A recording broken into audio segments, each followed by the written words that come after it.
Bonjour. 안녕하세요, 여러분. 왕초보 문법 오리엔테이션에 오신 것을 환영합니다. 자, 우리 왕초보 문법 수업을 들으시는 여러분들에게 오늘 OT를 통해서 우리 수업이 어떻게 구성되어 있고 또 어떻게 진행이 되며 어떤 내용들을 배우게 되는지에 대해서 소개해 드리려고 합니다. 그러면 우리 왕초보 문법 오리엔테이션 바로 시작해 보도록 하겠습니다. 자, 우선 강의 소개를 먼저 드릴 텐데요. 우리 왕초보 문법은 어떤 컨셉으로 만들어졌냐 하면 바로 1일 1문법 컨셉입니다. 여러분들께서 불어의 문법이 굉장히 복잡하고 어렵다라는 이야기를 아마 많이 들으셨을 텐데요. 그런 분들께서 막상 처음 이 불어를 배우려고 시작을 하시기 전에는 항상 울렁증을 가지신 분들이 많으시더라고요. 그래서 제가 여러분들께서 조금 더 부담을 줄이고 편안하게 불어 문법을 배우는 시작을 하실 수 있도록 하기 위해서 하루에 우리가 비타민 하나를 먹듯이 1일 1문법, 하루에 한 가지 문법만 배우는 간단한 수업을 구성을 해봤습니다. 그래서 여기에 나와 있는 것처럼 1일 1문법, 부담 없이 배우는 왕초보 문법이라는 컨셉으로 우리가 이 왕초보 문법 수업을 진행을 하게 될 건데요. 일단 밑에 써 있는 것처럼 하루에 한 개만 익히게 될 거고요. 복잡하고 머리 아픈 문법도 간편하게 배울 수 있도록 또 설명을 자세히 드리도록 하겠습니다.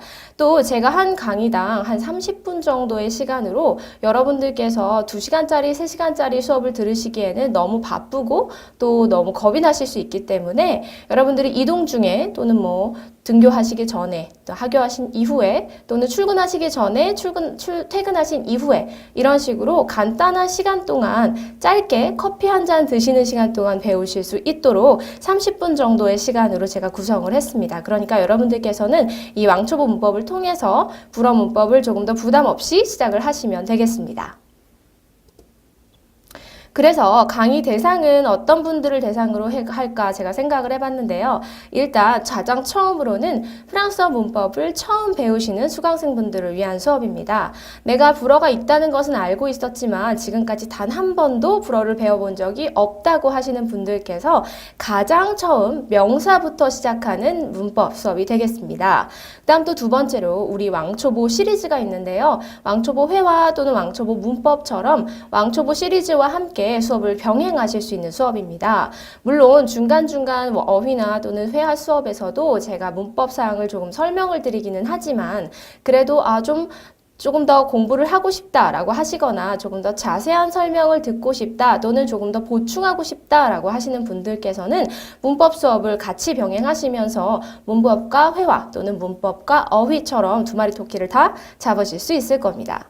그 다음에 세 번째로는 어려운 프랑스어 문법 수업에 울렁증이 있는 수강생이라고 제가 써놨는데요. 아무래도 불어 문법 자체가 어렵다 보니 여러분들이 이미 불어를 배워보셨지만 너무 어렵고 복잡해서 나는 더 이상 못하겠어요 하고 이미 포기해버리신 분들이 계실 거예요. 그런 분들께서 다시금 부담 없이 시작을 하실 수 있게 도와드리는 수업이 바로 왕초보 문법이라고 생각하시면 되겠습니다.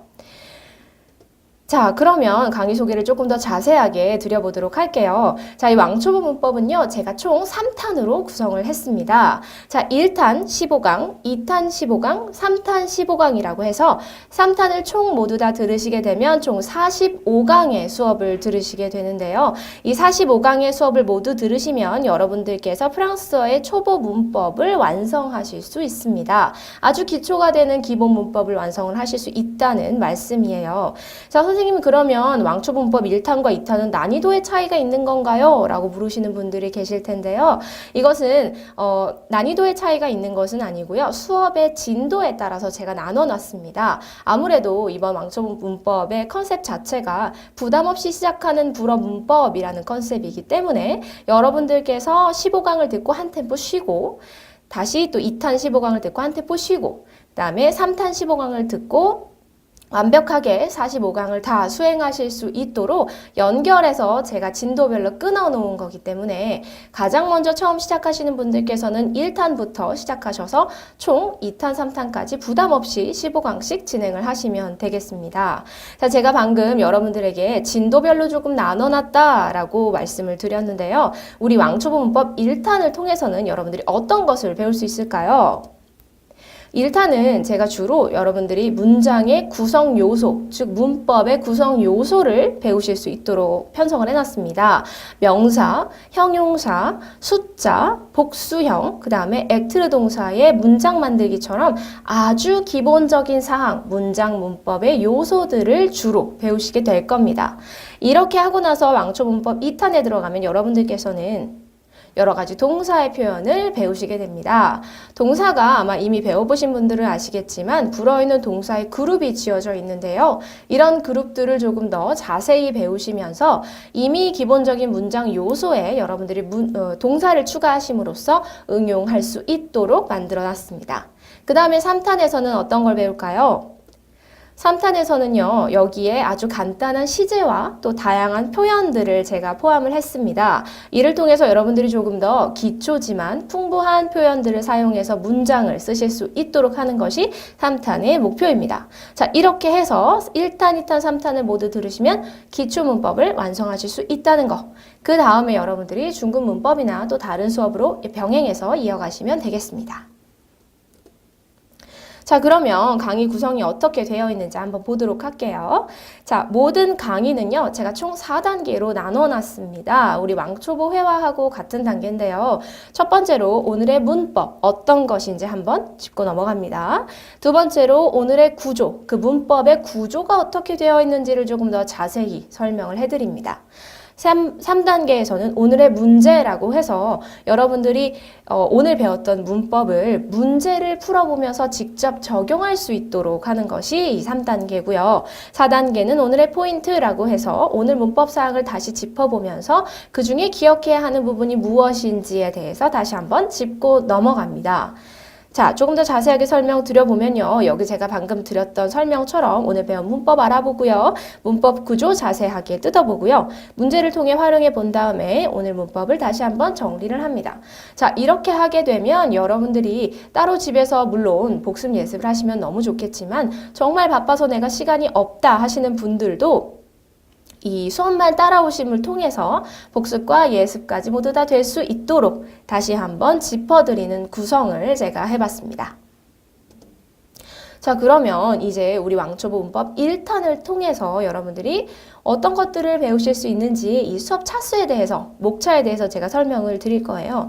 제가 좀 전에 왕초보 문법은 1탄, 2탄, 3탄이 나뉘어져 있다라고 말씀드렸는데요. 어차피 1탄, 2탄, 3탄이 강의 구성이나 어떤 목표나 구성 같은 것들이 다 같기 때문에 오늘 오리엔테이션에서는 제가 왕초보 문법 1탄만 여러분들에게 설명을 드리도록 하고요. 2탄과 3탄은 여러분들이 어차피 이어서 들으시게 될 거기 때문에 각 2탄에 3탄에 또는 첫 강의 때 제가 목차만 1분 정도 설명을 드리고 바로 수업을 진행하는 걸로 하겠습니다. 자, 그래서 1탄에서는 어떤 것들을 배우나요? 제가 아까 여러분들께 어떤 걸 배운다 그랬어요? 문장의 구성 요소들을 주로 배운다라고 말씀을 드렸는데요. 자, 여기 한번 보시면 일단 OT가 있고요. 그죠? 우리가 지금 하고 있는 강의 오리엔테이션이 있죠. 그 다음에 여러분들이 OT가 끝나면 바로 어떤 걸 들으실 수 있냐 하면 1강부터 7강까지 일단 주제를 보도록 할게요. 1강은 명사 1, 2강은 명사 2, 특이한 복수형이라고 되어 있죠. 특이한 복수형들을 주로 배우는 그런 수업입니다. 3강은 부정관사, 4강은 정관사, 5강은 형용사 1번, 그죠? 6강은 형용사 2번, 7강은 문장 만들기, être 동사를 사용해서 문장 만들기를 배워보도록 할 텐데요. 옆에 보면 강의 내용이 이제 이렇게 간단하게 써 있습니다. 자, 이렇게 제가 목차를 보여드리면 여러분들께서 아마 그러실 거예요. 선생님, 강의 주제를 너무 딱딱하게 정하신 거 아닌가요? 정말 듣기 싫게 정하셨네요. 라고 하실 수가 있겠는데요. 자, 물론 조금 더 재미있는 그런 주제를 붙일 수도 있었지만 제가 왜 이렇게 딱딱하게 정했냐 하면 여러분들께서 혹시 수업을 들으시다가 또는 다른 수업과 병행해서 수업을 들으시다가 내가 문법 사항 중에 이게 있었는데 조금 헷갈리는 것 같네 라는 순간이 분명히 오게 될 겁니다. 그러면 그때 여러분들의 수강 기간 동안 앞으로 돌아와서 다른 이전에 들었던 수업을 다시 한번 들어보실 수 있겠죠. 복습 차원에서. 근데 그럴 때 이 주제 자체가 명확하게 나와 있지 않으면 여러분들이 내가 형용사를 다시 한번 보고 싶은데 이 내용을 다 일일이 찾아서 여러 개를 열어보셔야 될 수가 있어요. 그렇죠? 그런데 우리는 너무 바쁘기 때문에 그럴 시간이 없죠. 그래서 제가 어떻게 했냐?